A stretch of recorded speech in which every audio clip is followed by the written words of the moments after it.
Well, hey there, everybody. Welcome to Gather and Go, the podcast that helps you plan, promote, and lead better trips. I'm Brian Jewell. I am your host, and I am so excited that you are going to spend some of your time with us today. And as always, our promise to you is that we're going to do everything we can to make that investment of your time worth your while. And today we're going to do that through a really informative featured conversation with Dr. Tammy Allen of Travel Meds to Go. If you have ever been sick on a trip, or maybe had somebody in your group that was sick or had an injury or some other health issue, you know how quickly medical problems can ruin an otherwise great trip. And Dr. Tammy is going to share lots of tips and helpful information with us to help us make sure we're doing everything we can to eliminate the risk of those medical issues and make sure everybody on the trip is prepared with everything they need to have to ensure they can have a great time on the road without medical issues getting in the way. That's going to be a super helpful conversation that you're going to get a lot out of, I promise. First, though, let's start by getting into some travel news you may have missed. Cruise lines are changing itineraries to avoid unrest in the Middle East. Numerous cruise lines have changed or canceled sailings in the Red Sea around Yemen, where Houthi militants have recently attacked a number of commercial shipping vessels. Silver Sea changed the itinerary of a January cruise to avoid the area, sailing in and out of Jordan instead of a planned disembarkation in Oman. MSC Cruises rerouted the itinerary of its MSC Poesia, which is in the midst of a 115-day around-the-world cruise, to circumnavigate Africa instead of passing through the Suez Canal to the Red Sea. The company also canceled 3 repositioning voyages that would have sailed through the area. And finally, Azamara Cruises also recently announced that it would be canceling its fall 2024 sailings in the region, instead moving its Azamara journey to offer foliage cruises in Canada and New England this fall. Now, as unrest continues in the region, we can expect to see more similar moves from both cruise lines and tour companies. So keep an eye on these developments as you plan your group's travels for the rest of this year and even 2025. Well, now it's time for the road tip segment of our show. This is the portion of every episode where we dig deep into our bag of travel experience to deliver some tips that we think will help you make your next trip less stressful and more successful. You know, I have been on more fam tours and riders tours and similar kind of VIP tours around the country than I can remember at this point after 20 years in travel journalism. And one of the things that I always look forward to on tours like that is the welcome kits or baskets or bags that trip hosts invariably leave for me and other participants in our hotel rooms when we first arrive for the trip. Now, there can be all sorts of things in those baskets and bags, and they range from little swag like pens and notebooks and things to snacks, which I'll be honest, those are my favorite. And if you put a really good snack in a welcome basket, I'm probably going to eat it before I do anything else. But so there are little swag items, there are snacks, but sometimes hosts also put in some really helpful items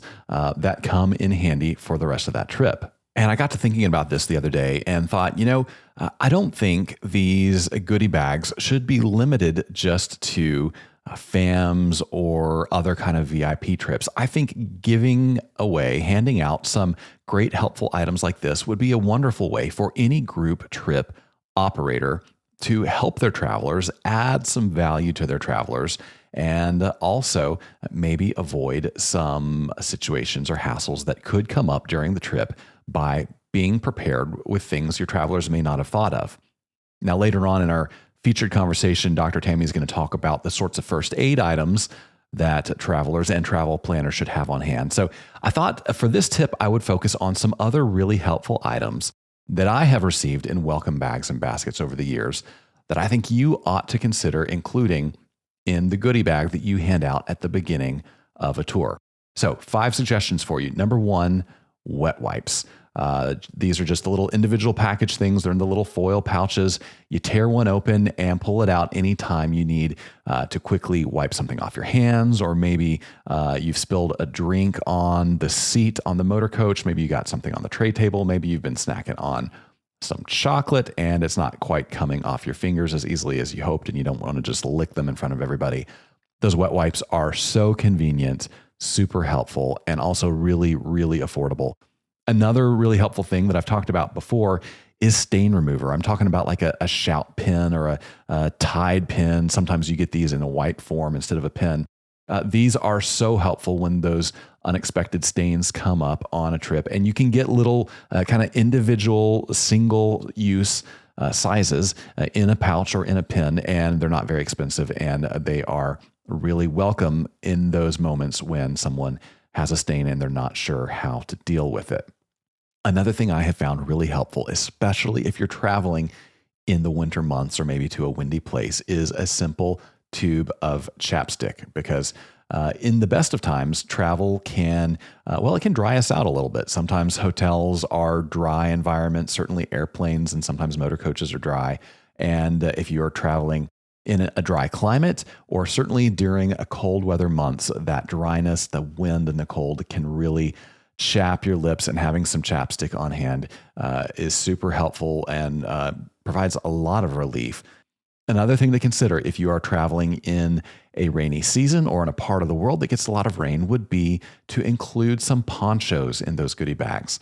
Once again, we're talking about single-use ponchos, the kind of things that are maybe not even as thick as a trash bag that you use in your trash can at home. What a difference a poncho can make, especially because nobody wants to carry an umbrella around on a rainy day on tour. Put these ponchos in the bag. They don't cost very much money, but they can really save your travelers and their clothes and their hairdos. And if it does rain, your travelers will thank you for thinking of that ahead of time. And one more related idea: if you are traveling in the summer, if you're going to a place that is sunny or a place that is hot, consider putting a little single-use tube of sunscreen in that goodie bag. Now, hopefully you have prepared your people ahead of time and they've thought to bring sunscreen, but you never know who's going to forget or who might run out, who might have packed their sunscreen in their checked luggage, which is beneath the motor coach, and they don't have any on board when they need it. Well, if you got one tiny little tube of sunscreen in that goodie bag, it's really helpful. I have carried one of those little single-use tubes of sunscreen in my carry-on for years now because somebody gave it to me in a gift bag like that once. It has saved my skin more than once, and I was super grateful to it. So the lesson of today, the tip to take away: pack a goodie bag and make sure you're not just putting snacks or knickknacks in there, but include some of these really helpful items, and your travelers will be glad you did. That is your road tip of the week. Now, before we move on, I want to share just a little bit of news from us. Now, if you are new to the podcast, number one, I hope you are enjoying it. But number two, did you know that we publish lots of other great travel content as well? That includes magazines and websites and e-newsletters, which might be the very best way to keep up with our content. Our flagship e-newsletter is called the Group Travel Minute. It comes out twice a month, and you can subscribe completely free right now at grouptravelleader.com/subscribe. And what do you get if you subscribe to the Group Travel Minute? Well, you are going to get our very best articles and our very latest articles. In fact, all the same content that we publish in print magazines, you can get in the Group Travel Minute. That is destination articles, news about tourism developments, ideas and themes and trip itineraries, nuts and bolts, insights, all kinds of great content that we're putting together every month.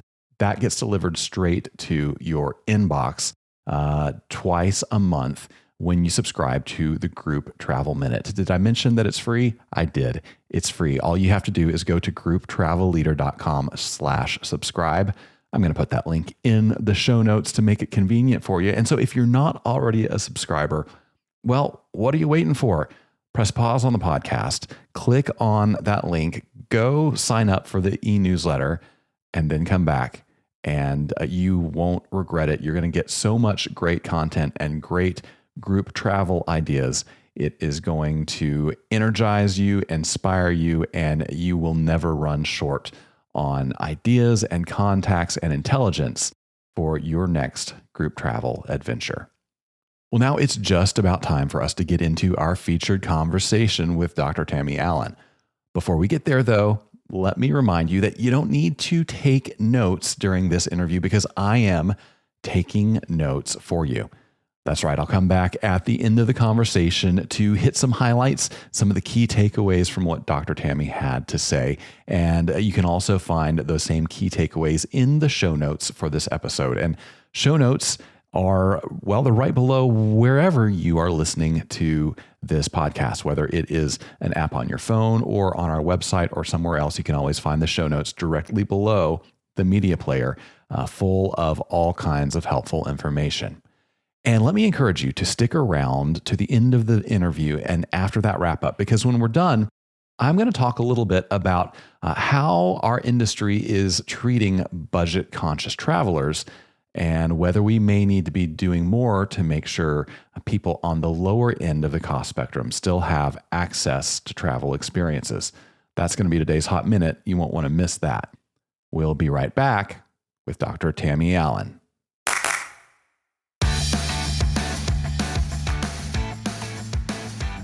All right, everybody. My guest today is a family medicine physician with over 2 decades of experience. After a 4-year stint in the Navy, she earned her medical degree and has since spent much of her career traveling to practice at hospitals in economically disadvantaged communities. Her love of travel recently inspired her to establish Travel Meds to Go, a telemedicine practice that offers pre-trip medical consultations, as well as urgent care services, prescription refills, and other helpful services for travelers. Dr. Tammy Allen, welcome to the podcast. Thank you. I'm excited to be here today. I'm so excited to have you. This is a topic we have not got into on the podcast, but it's something that affects pretty much everyone who travels, which is that sooner or later, when you're traveling, you are going to need some medicine. You're going to have a sickness. You're going to have an injury, and it's awfully handy to know what to do in those situations. But before we get there, I would love for our listeners to hear the story of how you got interested in travel coming from a medical background. Okay.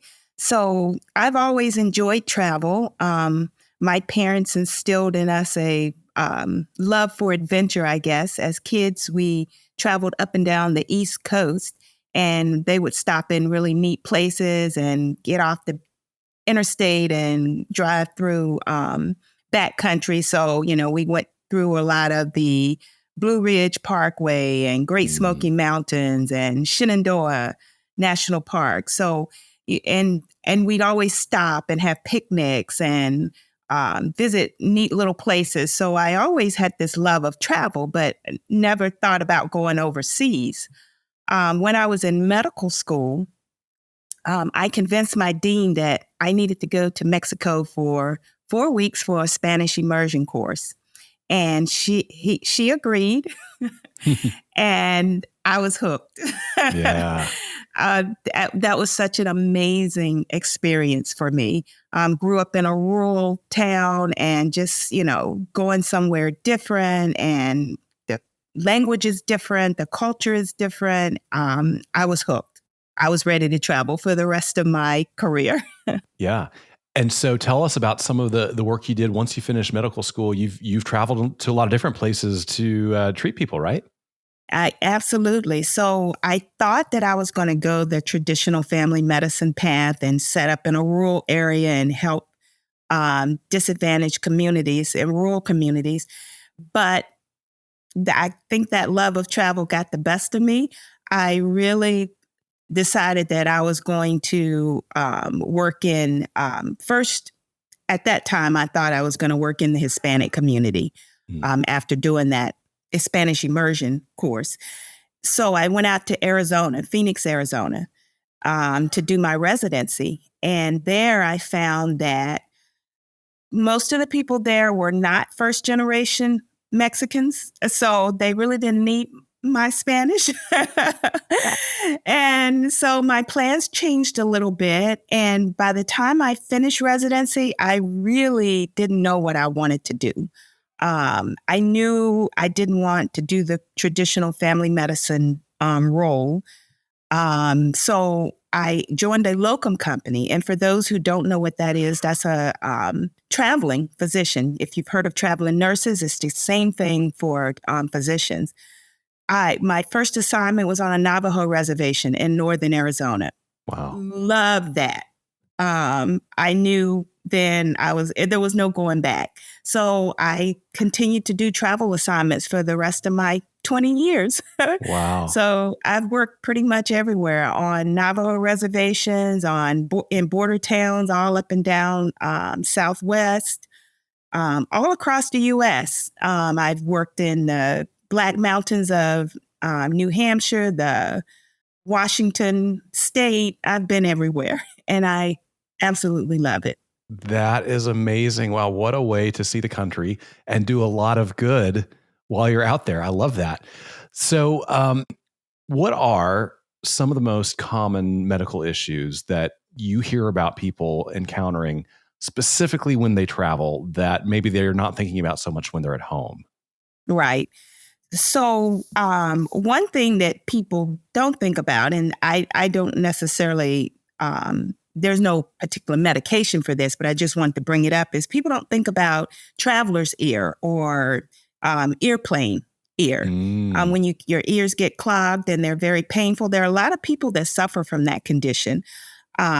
So that's one. So I encourage people to take gum with them, to chew the gum. It helps equalize the pressure and help with that pain. But one of the biggest things that travelers encounter is traveler's diarrhea. Something like 50% of international travelers will get traveler's diarrhea at some point in their travels. So that's a big one. Motion sickness is also a big one. Mostly we think about cars and boats and ships, but any mode of transportation can cause motion sickness. So that's something that people don't think about. And of course, Travel Meds to Go has medications for both traveler's diarrhea and motion sickness. The other thing, if you're going mountain climbing, altitude sickness, especially when you get above 8,000 feet, insect bites and stings, which, we can get those here as well, but we may be talking about different types of insects and bugs than we are accustomed to when we go overseas. The other thing, sunburn, a common problem for travelers, because especially as you get closer to the equator, and if you're not used to being out in the sun as much, and this can cause real problems for you. And then, of course, there's dehydration, the respiratory problems, those types of things. And accidents and injuries, that another thing people don't think about. Yeah, sure. All right. So you mentioned the bane of every international traveler, which is that traveler's diarrhea. Give us a little bit more insight. Is that often something that is like a bacterial infection, or can it also come from just being on planes or eating different foods? I mean, what's behind that? So the actual traveler's diarrhea is an infection. Okay. When you are going someplace and you're out of your normal eating routine, then you can get diarrhea from that as well. And that's a little different. The actual traveler's diarrhea is a bacterial or even sometimes a viral infection that comes from contaminated food, bad water, just not having very good hygiene practices in the area you're in. And so that's how you'll get the bane of our travel existence, often called Montezuma's revenge. Yeah, that's right. So how does somebody know when they need to seek treatment for that? Because, like you said, it might be you just had a meal that was unfamiliar food and your digestive system is handling it differently. But when do you know that, okay, this has been going on a while, or it has this certain symptom and it's an infection and I need to get some help? Right. So typically with the traveler's diarrhea, you should have a few days of diarrhea.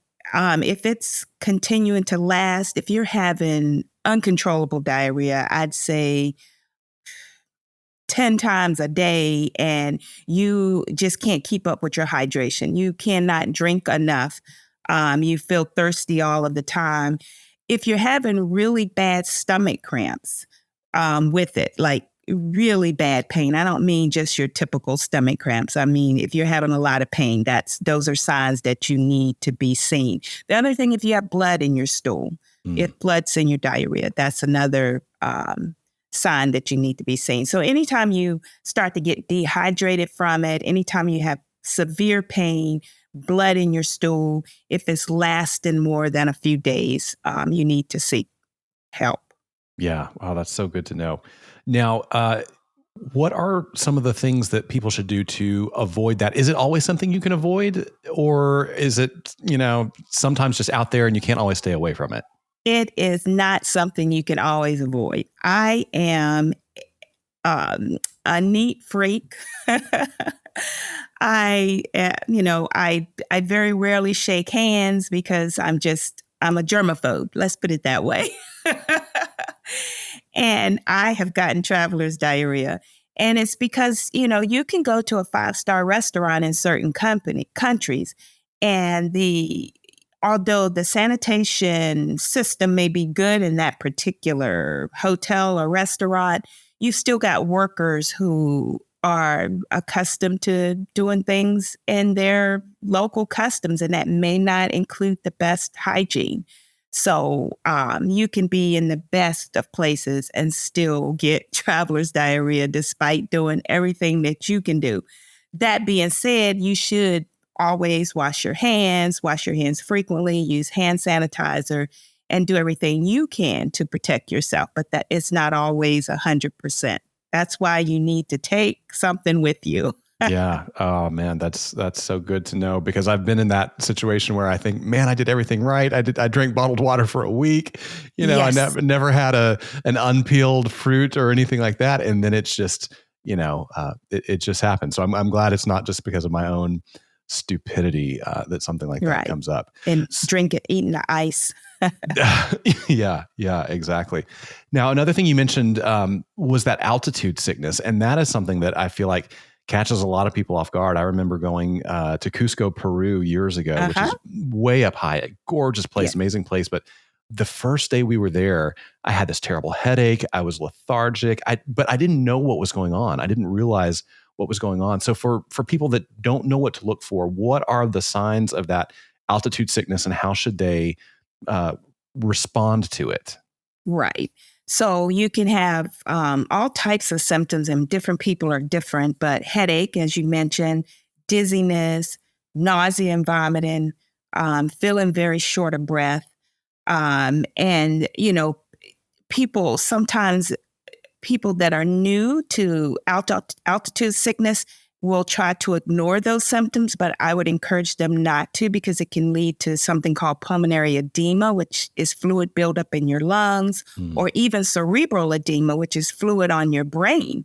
And all of those things are life-threatening. But when you are climbing and you start to feel any of those symptoms that I talked about, then you should go back down to a lower level and wait. If you have the time, you need to wait it out, usually about 24 hours. If you don't have the time, then probably you should end that climb because altitude sickness can be a real dangerous thing. Yeah. Oh, that's really good to know. Now, tell me your thoughts on what I have heard for so long, which is people saying every time I fly, I get a cold. Are airplanes truly breeding grounds for all types of infections, or is it more like, pretty much the same as the rest of the world? Because you're in a closed environment, people think that it's worse for you, but the airplane circulation system is pretty good. I actually, because I travel for work, I flew throughout the COVID pandemic and never once got COVID while I was on an airplane. That being said, airplanes weren't as crowded as they are now, but I just want to point out that the circulation system in the airplane is really good. One of the problems I think people have is that you're touching everything. Even if your seatmate is sitting beside you and coughing, then of course, even the best of circulation isn't necessarily going to help you with that. So I don't think it's the plane itself. I think it's just our habits and being in closer spaces that cause problems for us. Yeah, I gotcha. All right, so let's say I'm going out on the road. Maybe it's a domestic trip, maybe it's international. Are there some common behaviors? You mentioned things like washing your hands. Are there any other common behaviors or rules of thumb, things that I should always follow just to give myself the best shot of having a successful trip and being healthy all the way through? Right. So, one of the things is, especially if you're traveling overseas, is to get the recommended vaccinations and medications for your destination. Traveling in the U.S., the same advice probably works. The other thing is pack a travel first aid kit with necessary medications. Be mindful of what you eat and drink, avoid high-risk foods, wash your hands, as you just said. Protect yourself from insect bites with insect repellent, mosquito nets, especially when you're going out of country in the places where mosquitoes can cause malaria, Zika, and those other problems. Let's see, when you're going overseas, get travel insurance. I'm a big proponent of travel insurance. People often say, no, I'm not going to do that. But you think about it, if you spend $10,000 for a trip and you don't want to spend another couple of $300 for travel insurance, then maybe you shouldn't go. Right. Travel insurance is such an important thing. Yeah. So those are some other things to think about. Yeah. You mentioned high risk foods or risky foods. Give us some examples of what those are that we should avoid. So, street foods are a good example. And that being said, I eat street foods because sometimes that's some of the best eating you can get. Yep. What you have to do is you have to see what the locals are doing. If there's not a lot of visitors to the food truck, then you probably shouldn't go there either. If there are not a lot of locals in the restaurant, then you probably shouldn't go there either. But and of course, places that just don't look clean, you should probably avoid those places. Yeah, that makes a lot of sense. All right. So a lot of our listeners are leading groups. They might be tour operators or they're in the business of travel. They take a lot of people out at a time. And some of them will take student groups. Some of them will take senior groups. Some of them have all age ranges. I know I certainly think about my health much more now than I did when I was a student. And I'm only, in my 40s. How do these health considerations change with age? And what should group leaders be thinking about differently for, say, that student group and for that senior group and the range of ages in between? Okay, yes. So that's a very good question. One of the things I would say is before the trip, if you are doing a group trip and you are the group leader, make sure you collect a pre-trip health questionnaire from all of your participants. And this would include their medical conditions, their allergies, their medications they're taking, their emergency contacts, any specific needs they may have, because in an emergency, you don't want to be trying to gather that information. If you can, find out about the area you're going to, the medical facilities that are available. Consider partnering with a medical professional during the trip. Familiarize yourself with the healthcare infrastructure in your destination. Also, take a first aid kit tailored to the potential risks in your during your trip. So not only should your clients take a first aid kit, but you should have one as well for the group if, for instance, someone doesn't have something that they need. The other thing is that you need to establish a clear communication plan for any emergency so that your clients will know exactly what needs to happen, what's expected of them, what's expected of you, so forth. But as you said, there are definitely different age considerations. Young people tend to be very healthy. They don't have a lot of medical problems, and they tend to be risk takers. Yeah. So that group, you're going to have to think about problems that may be very different from an older group that you would take with you. So you want to make sure that those young people have travel insurance, even though they don't feel that they need it. You want to make sure that, you talk to them about any risky behaviors. You want to make sure they have their first aid kit, that they research the destination. And just also when you're dealing with really young people, you want to think about, unfortunately, alcohol and drugs, and talking to them about that before you leave. As far as older patients, as you get into the 40s and the 50s and older, a lot of us have pre-existing conditions. We have medical problems, diabetes, hypertension.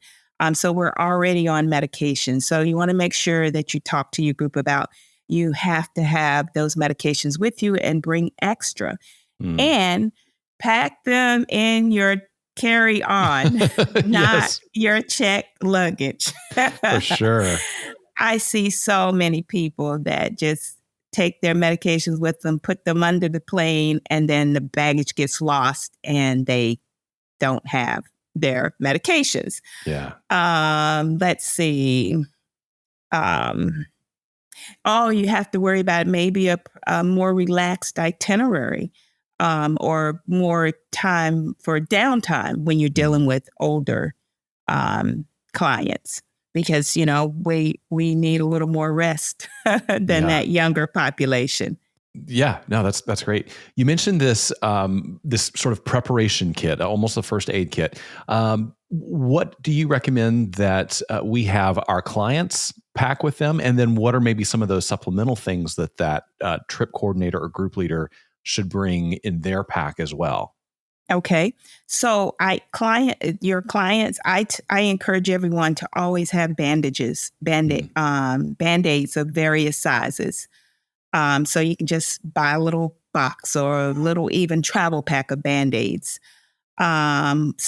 Sterile wipes. So whether that's a little alcohol swabs, any type of sterile wipes, and antibiotic ointment.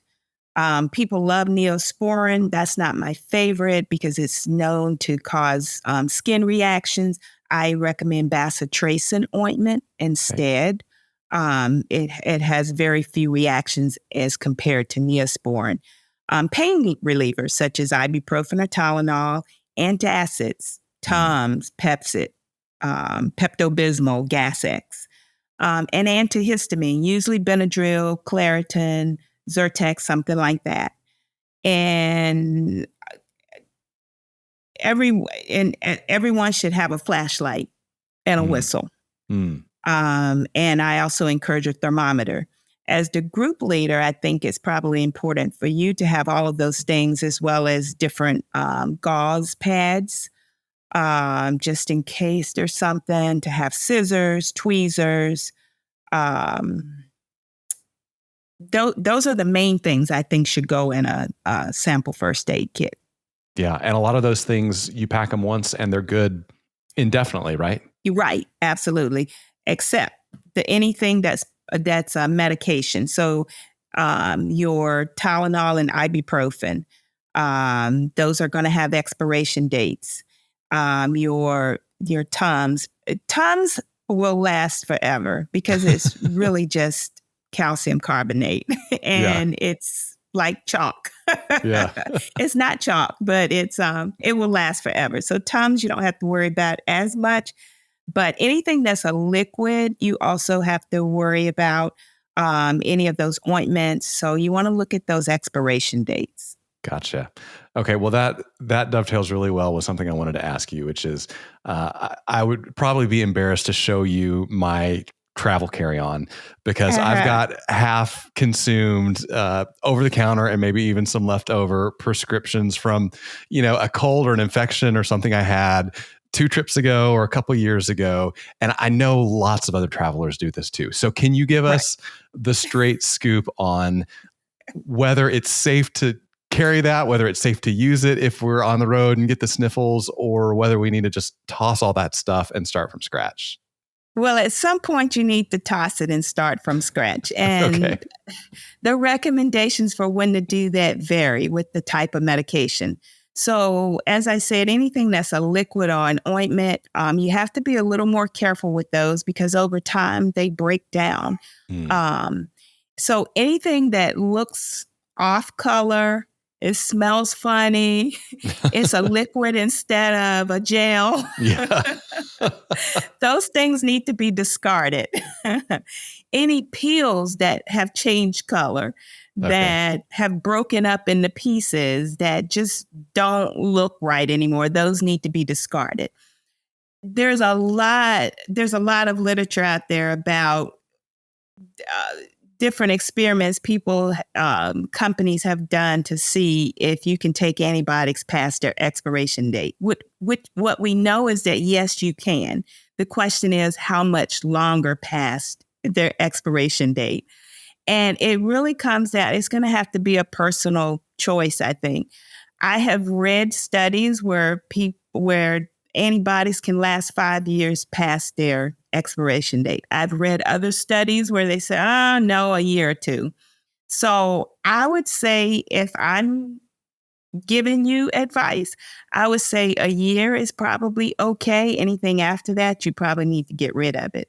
And then there are certain things like those liquids and gels that you shouldn't even go a year. Yeah. You should get rid of them. Yeah. Yeah. Oh, that's good to know. I've got some cleaning to do after we're Yes. done here. You're not alone. I'm sure. So that brings us to this business that you started, Travel Meds to Go, where you said, hey, I can help people with their medication needs when it comes to travel. And you mentioned when we were talking specifically about the traveler's diarrhea, about going ahead and making sure you have something for that ahead of time. Tell us, I think that's not something most people know they can do. So tell us exactly kind of what that service is and how you operate it and why you operate it and why it's maybe something that not other people do. Right. So I started this service based on my love of travel and medicine. So I kind of was able to combine my two passions. One of the things that I discovered when I started traveling is that my primary care providers were very, very reluctant to provide me with these pre-travel medications. I did a lot of research. I discovered, okay, if I'm going to African countries, a lot of them, not all of them, Southeast Asian countries, I need something for malaria prevention. Mm. And I also need something for travelers' diarrhea. So I approached my primary care provider about these things, and they would say, I'm not comfortable doing that. No, you need to go to a travel clinic. Well, the first time I went to a travel clinic, I got a real huge shock. I think I spent about $500. Wow. And I found out later that most of that stuff I could have gotten from my primary care provider and my insurance would have covered it. Mm. And as I traveled, I met other people that were experiencing the same. They were going to these travel clinics. They were spending a lot of money. And I said, this is something that I can help people with. So I travel extensively. I'm a physician. I know a lot about places that people are going. And that's why I decided to start this business. So you can come to Travel Meds to Go and get your pre-travel medications. So if you need something if you need an anti-malarial, if you need an anti-diarrhea, if you want to have a Z-Pack just in case you get bad bronchitis, or if you need another type of antibiotic like amoxicillin, then I can provide those things for you before you go on your trip. that's how I came up with the idea for it. Yeah, that's great. And does it matter what state people live in? I mean, what sorts of regulatory things are people having to think about? Yes. So it does matter what state you're in. So it's a tricky thing because let's say you're traveling in the US and your home state is Idaho, but you're in Florida. Hmm. Wherever you pick up that prescription, that's where my company has to be licensed. So right now I'm licensed in 15 states, but only 9 of those states allow the type of telemedicine that I do. My telemedicine is a little unique in the sense that you fill out an online interactive interview. You don't see me in person via the video. So because of that, there are a lot of states that are still a little reluctant to allow that. So there are rules and guidelines about that. I think that those rules are changing as people become more comfortable with telemedicine in general, and what we call mine is asynchronous telemedicine. So as they become more comfortable with that, more and more states are jumping on board saying, okay, you're allowed to do that. But in the meantime, there are maybe 30 states that allow asynchronous telemedicine. And I'm licensed in 9 of those states, working on more licenses. So if you are physically in or planning to pick up medication in one of those states that I'm licensed in, then you can use my services. Yeah. Oh, that's great to know. And hopefully, as you said, that's something that more states will get on board with and make it easier for travelers everywhere to get the care they need rather than having to wait till you get home. I mean, that, it could make the difference between enjoying the rest of your trip and ruining the rest of your trip. Absolutely. So when does somebody know during a trip that whatever they're experiencing or their client is experiencing is serious enough that they really need to divert from the itinerary and go seek help in person at a clinic, an emergency room, something like that? So as I talked about with the traveler's diarrhea, if things are not getting better, if they're getting worse instead of getting better, anytime you have severe pain, you need to be seen. Anytime you are feeling dehydrated, feeling like you're just very worn out, you can't keep up, you need to be seen. Yeah. So anytime you have high fevers, a lot of times we get illnesses and you have a mild fever and that's okay. You take your Tylenol or, you do the things to bring the fever down. But if your fever is high, if it's 103, 104, you need to be seen in someone's clinic. Anytime you have severe pain, anytime you have persistent vomiting, like you just cannot stop vomiting. Anytime you have difficulty breathing, chest pain, of course, those are things that you absolutely need to be seen by a healthcare professional. And that may mean that your trip has to end. And I cannot stress enough the importance of your intuition. If something is telling you this is not right, I need to see a doctor, then go see a doctor, because our intuition is very important. Some people like to ignore it, but I cannot stress the importance of how you need to follow your intuition. Yeah, absolutely. And then advocate for yourself once you get there, right? I mean, speak up Absolutely. until you're heard. Yes. Keep shouting. That something's not right. Something's not right. Yeah. That's super helpful. So what's the best way for people to find you, follow you, connect with you, or see if they can take advantage of your services? Yes. So I'm at Travel Meds to Go, and that's either TO or the number 2. Either one of those works. Okay. TravelMeds2Go.com. You can also follow me on Facebook, Instagram, and I'm on LinkedIn. But if you want to actually get travel medications with me, you need to go to the website and follow the links and get set up, and I'll be happy to take care of you. Yeah, that's awesome. We appreciate it. Before we let you go, we have some just for fun questions we ask everybody. So no pressure here. You can just answer off the top of your head. These are fun. When you book travel, do you book a window seat or an aisle seat? Aisle seat. Yeah. I like to have the control. I feel you. I'm the same way. What's something in your carry-on that you wouldn't travel without? What in my carry-on that I would not travel without? That's a good question. Of course, my medication. I pack this little travel bag that I just can pick up and go. So it has all of my little toiletries in it, all of my little hair products, and a change of clothes, so that if any emergency, I can just pick it up and go. And I can't think of what I would absolutely not travel with. That's the sign of a pro, that you've got a bag ready to go at any moment. I do. I have a bag ready to go. Yeah, no, that's great. So if you had a free airline pass in a week with nothing else to do, where would you head next? Oh, my goodness.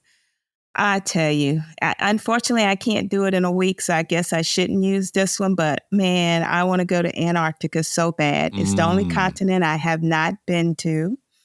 And I'm just... right now, I'm trying to convince my husband. He's really worried about that Drake Passage and getting sick. Yeah. So I'm trying to talk him into the fly and and cruise option. But outside of that, the next place I would go if I had a week, man, I've been to so many different places. I keep thinking of Australia. I've been to Australia and New Zealand. Absolutely love those and would go back in a second. Yeah.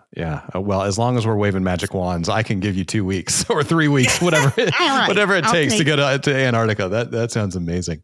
So our last question is, what is something you have seen or done on the road that you wish you could go back and experience again with somebody you love? Oh, man. Australia.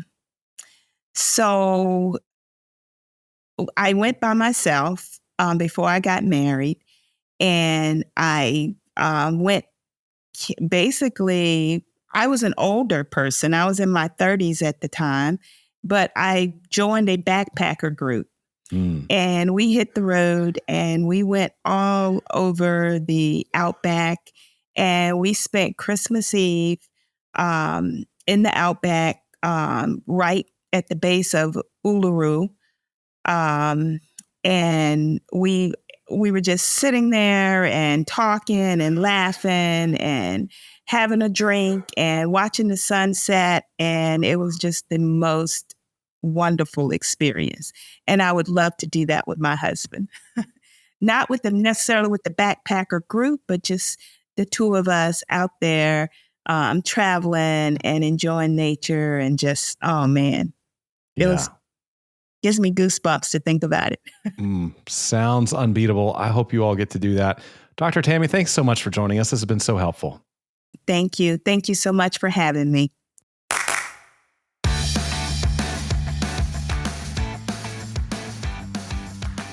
Well, I sure hope you enjoyed that conversation with Dr. Tammy as much as I did. She was so helpful, and there were a number of things she said that are important enough that I'm going to hit them again just to make sure you don't miss this critical information that could help you and help your travelers deal with medical situations on the road.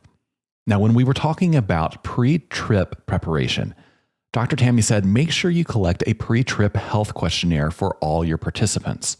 This would include their medical conditions, their allergies, the medications they're taking, their emergency contacts. In an emergency, you don't want to be trying to gather that information. And if you can, find out about the medical facilities available where you're going. And she went on to say that you should take a first aid kit tailored to the potential risks during your trip. Now, I know what you may be thinking. Gathering all that information just sounds like one more thing you have to do to get a trip off the ground. And it could be kind of a headache, and the chances that you're going to use it are low. And you're right. But when it does happen that there is a medical situation on the road. And if you operate enough trips, it's going to come up.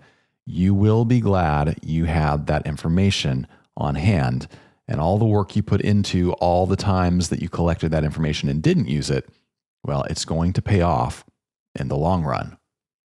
Now, when I asked her about those old medications and prescriptions that so many of us keep in our backpacks or purses or carry-ons, our travel bags, Dr. Tammy said, at some point you need to toss those and start from scratch. Anything that's a liquid or an ointment, you need to be more careful with those because over time they break down. Anything that's off color, smells funny, or is a liquid instead of a gel, those things need to be discarded. Any pills that have changed color or broken up into pieces need to be discarded. And I would say a year past the expiration date is probably okay, but after that, you need to get rid of it. As I mentioned during the interview, I certainly am guilty of holding on to medications past their expiration date, and I have some cleaning up to do in my travel backpack. And finally, when we talked about how you know when it's time to seek help for a medical condition during a trip, Dr. Tammy said, if things are not getting better, if they're getting worse instead of getting better, or anytime you have severe pain, you need to be seen. If you feel dehydrated or very worn out, you need to be seen. Anytime you have high fevers, if it's 103 or 104, you need to be seen in someone's clinic. Anytime you have persistent vomiting, difficulty breathing, or chest pains, you absolutely need to be seen by a healthcare professional. And she went on to say, I can't stress enough the importance of intuition. If something doesn't feel right, go see a doctor. You know, so many of the issues we deal with as travel planners on any given trip, they can range from headaches to hassles, but every now and then you're going to encounter a situation that is actually critical. And it's so helpful to have a list of criteria like this from Dr. Tammy so that we know exactly when to call in reinforcements. Great stuff there from Dr. Tammy Allen. Well, you may have seen in the news recently that a federal judge blocked the proposed deal between JetBlue Airlines and Spirit Airlines that would have seen JetBlue buying out its smaller low-cost competitor for about $3.8 billion. The judge blocked the deal on antitrust grounds. Now, that is obviously a controversial decision with big ramifications for the travel industry. And it's the topic of today's Hot Minute. Yeah, that's right. The Hot Minute is the portion of the show where I take 60 seconds to give you my unfiltered views on an issue that impacts tourism every day. And today we are going to talk about whether or not our industry is doing enough to look out for low-end and cost-conscious consumers. So let's put 60 seconds on the clock and get into it. I'm no expert in antitrust law, so I don't really have strong feelings about the Spirit JetBlue merger, but something the judge said in his decision to block the deal caught my eye. U.S. District Court Judge William Young wrote that the elimination of Spirit would, quote, harm cost-conscious travelers who rely on Spirit's low fares. Now, I don't know if this is the right decision, but I'm glad to hear someone is at least thinking about travelers at the low end of the budget spectrum, because travel prices have been rising at an alarming rate recently. And don't get me wrong, growth is good. But if growth in our industry ends up pricing cost-conscious travelers out of the market, that's a big loss. If we really believe that travel can change lives, shouldn't we want to make sure it's accessible to the people who can stand to benefit the most from it? I say we should all want as many people as possible to experience the joy of travel, even those who have to pinch pennies to do it. Well, that's the Hot Minute. That's how I see things anyway. Of course, as always, you're welcome to disagree with me, and we can still be friends. And hey, whether you agree, disagree, have comments, thoughts, or ideas that I may never even have thought of, we would love to hear from you. You can reach us at podcast@grouptravelleader.com. I read every email that comes into that address. I love hearing from all of you and answering your questions and seeing what you have to say. So we welcome you to reach out to us there, and you never know, your thoughts, questions, or ideas might just be the topic of the next Hot Minute. And hey, while you're in the mood to give us some feedback, would you do me a big favor? Would you go to your favorite podcast app, hit that follow or subscribe button, and then go over to the review section, give us a rating, leave us a review. That is super helpful. And I am grateful to all of you who have done that so far. My thanks as well to Dr. Tammy Allen for joining us today. On the next episode of Gather and Go, I'm going to bring you a really fascinating conversation with Kelsey Perry of Road Scholar. We're going to talk all about educational travel for adults and how you can build learning into your group trips in fun and engaging ways. You're not going to want to miss that. Until then, though, remember this. At the end of the day, we're all on this trip together, so let's make it a good one. See you next time on Gather and Go. Gather and Go is hosted and executive produced by me, Brian Jewell. Our publisher is Mac Lacey. Tanya Simmons is our creative director. Ashley Ricks is our circulation manager and graphic designer. Our sales team is Kyle Anderson and Bryce Wilson. To advertise on the podcast, call Kyle or Bryce at 859-253-0455. Gather and Go is a production of the group Travel Leader. For more information on our podcast, magazines, and events, visit us online at grouptravelleader.com.